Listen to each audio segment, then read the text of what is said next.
Hey there, beautiful people!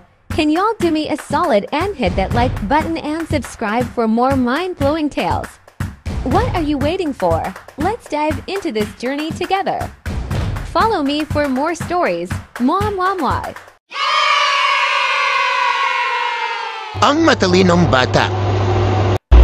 Sa isang maliit na baryo, may isang batang lalaki na nagngangalang Liko. Kilala siya sa pagiging mausisa at mapandikha.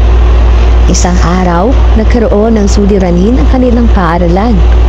Nasira ang balon na pinanggagalingan ng tubig. Dahil dito, kailangang maglakad ng mahigit 1 kilometro ng mga guro at estudyante upang makakuha ng tubig mula sa ilog. Habang ang iba ay nagrereklamo, tahimik si Nico at nagsimulang mag-isip. Sa tulong ng kanyang lolo, na isang dating karpintero, gumawa siya ng simpleng sistema ng tubo at timba na may puli upang madaling makapagigib ng tubig kahit mula sa malayo. Ipinakita niya ito sa kanilang guro at dahil sa galing ng ideya, tinulungan ng buong barangay si Nico upang mas mapaganda pa ang proyekto.